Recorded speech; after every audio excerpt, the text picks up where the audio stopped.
네, 안녕하십니까. 수학원 신정식 선생님입니다.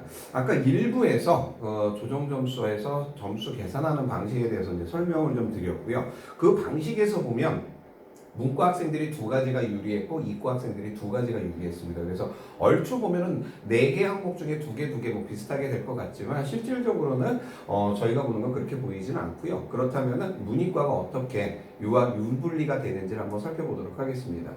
일단은요. 문과 학생들 경우 같은 경우는 수학을 잘하는 이과 학생들하고 경쟁을 하게 됩니다. 그렇게 되다 보니까 상대적으로 문과 학생들은 그 전에 수포자 애들이 밑에서 깔아주는 인원이 좀 많았고요. 이과 애들은 반면에 그 인원을 받을 수가 없었는데 이번에는 공통 과목이라는 게 생겨나면서 공통 과목에서 문과 수포자 애들의 이과랑 유입이 되기 때문에 이과 학생들이 득을 보는 경우가 조금 더 많아집니다. 또 하나가 문과 2, 3등급대 학생들이 이과 2, 3등급대 학생들한테 밀릴 가능성이 상당히 높습니다.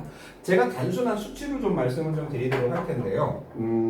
요게 지금 작년 수능 성적 분포입니다. 자, 나형 1등급 원점수가 84점에서 끊어졌고요. 인원이 대략 15,700명이었습니다. 그리고 이과 1등급 컷이 92점이었고요. 2등급 컷이 85점이었습니다. 1등급 컷과 2등급 컷이 비슷하고요. 여기 인원수가 8,666명, 여기가 1,940명입니다. 자, 그렇다면은 2022년도에 저희가 똑같은 얼추 비슷한 인원수로 체크를 하면 대략 1등급 인원이 18,800명인데 얘네들만 다 더해도 18,000명이 넘습니다. 그렇다면은 여기에서 말 그대로 최상위 1등급 애들, 1등급 학생들이 여기에 조금 유입이 되면 나머지 얘네들은 한 단계씩이 밀려날 가능성이 크다. 이렇게 말씀을 드리는데요. 아니 어떻게 이렇게 밀릴 수가 있냐. 지금 이거는 단순한 수치상의 지표로 말씀을 드리는데요. 조정 점수 계산할 때 제가 분명히 말씀드리는 게 공통 과목에 대한 점수와 선택 과목이 합산된다라고 분명히 말씀을 드렸고요. 공통 과목이 차지하는 비율이 0.76, 76%를 차지하고 선택 과목이 24%를 차지합니다. 따라서 공통 과목에 대한 비중이 훨씬 크기 때문에 이건 문이과 다 보는 거고요. 그 다음에 이거는 문과, 이과가 분리되어 있는 상태에서 시험 보기 때문에 어쩔 수 없는 비율이 큰 이 녀석을 따져서 봤을 때에는 보시는 것처럼 문과 2, 3등급 학생들이 이과 2, 3등급 학생들보다는 훨씬 더 밑으로 내려갈 수밖에 없는 그 수치가 인원이 체크가 됩니다. 그렇기 때문에 상대적으로 문과 학생들이 이과 학생들한테 밀릴 가능성이 좀 더 커진다. 이렇게 보실 수가 있고요. 그러면 이과, 문과로 따로 한번 분리해서 말씀을 드려보도록 하겠습니다. 일단 이과 학생들은요. 어느 쪽 애들이 향상이 되냐면 3, 4등급 중위권 애들이 한 등급씩 올라가기에 훨씬 더 수월해지는 평가가 됩니다. 어차피 1, 2등급 애들은 최상위 1등급, 최상위 문과 1등급 학생들과 결국에는 경쟁을 하는 거기 때문에 그렇게 큰 차이를 보이지는 않을 거고요. 오히려 3, 4등급 학생들, 중위권 학생들이 등급을 향상시킬 수 있는 가장 좋은 위치가 될 거다. 그 다음에 그러다 보니까 저희가 2022학년도에도 논술 전형이라든지 그 다음에 교과 면접 전형이라든지 자 이런 부분에서 저희가 최저 기준이 들어가죠. 최저 기준은 무조건 얘네들은 원점수가 아니라 등급으로 표현되기 때문에 훨씬 이과 애들이 등급 받기가 지금 현재보다는 조금은 수월해질 수 있다. 그래서 이과 학생들한테는 오히려 최저 등급에 대한 그 값이 훨씬 더 기대치가 작게 된다. 즉 뭐냐면 조금 더 수월해졌다. 그래서 조금은 최저 기준이 완화됐다. 이렇게 생각을 하게 되는 겁니다. 자, 그렇다면은 문과 학생들은 어떻게 될까요? 일단은 2, 3등급 학생들이 위기가 됩니다. 문과에서도 수학을 잘하는 학생들이 많습니다. 최상위 1등급 학생들 같은 경우는 이과 1등급 학생들하고 공통과목 점수에서 밀릴 일은 없습니다. 오히려 이런 일이 발생을 할 수는 있습니다. 뭐냐면 1등급 학생 중에서도 진짜 말 그대로 최상위 1등급 학생이 거의 만점에 가깝게 점수를 받았다라고 하면 이 친구는 선택 과목에서도 당연히 득을 보고요. 공통 과목에서도 당연히 득을 봅니다. 그래서 굉장히 큰 백분이나 표준 점수가 나올 가능성이 있습니다. 그렇기 때문에 1등급 최상위 학생들한테는 어떻게 보면은 표준 점수나 백분위에서는 훨씬 더 득을 볼 수 있는 상황이 되지만 2, 3등급 학생들한테는 아까 말씀드린 것처럼 이과 2, 3등급 애들한테 밀릴 가능성이 크게 됩니다. 자, 그리고 나면은요, 아까 살짝 말씀드린 것처럼 상위권에서도 양극화가 발생을 할 겁니다.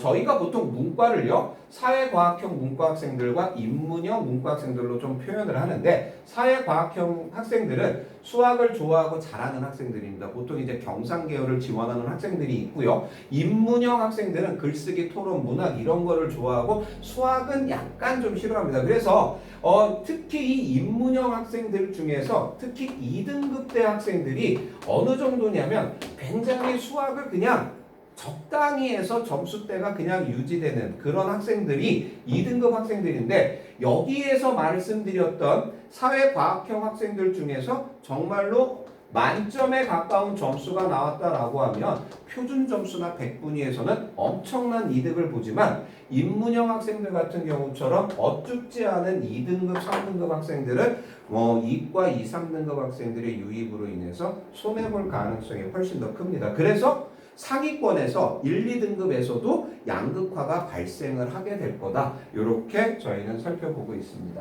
그래서 문과 학생들 같은 경우가 상대적으로 조금은 어려워지지 않을까라는 생각을 해보게 됩니다.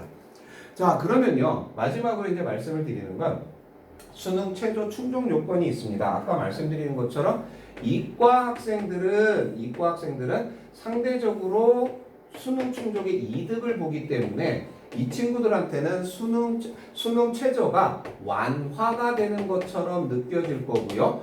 문과 학생들 같은 경우는 이득을 보는 게 아니라 손해를 보죠. 손해를 보기 때문에 얘네들은 강화가 되는 것처럼 느껴집니다.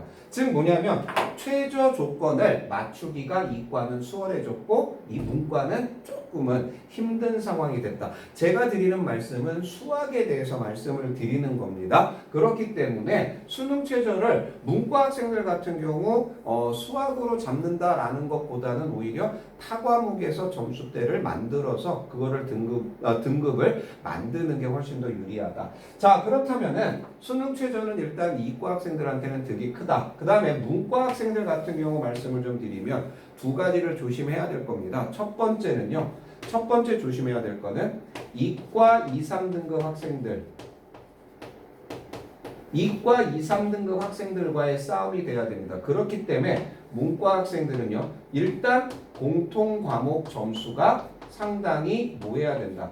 높게 나오게끔 준비를 하셔야 될 겁니다. 어차피 선택 과목은 내가 선택한 문과 학생들끼리만 싸움이 되기 때문에 조금은 오히려 이 공통 과목에서 점수를 잘 맞을 경우에는 훨씬 더 이과 학생들보다는 유리하게 백분이나 표준 점수가 나올 수가 있습니다. 그런데 여기에서 이제 조금 조심을 하셔야 될 게 바로 이과 학생들 중에서 교차하는 학생들이 있습니다.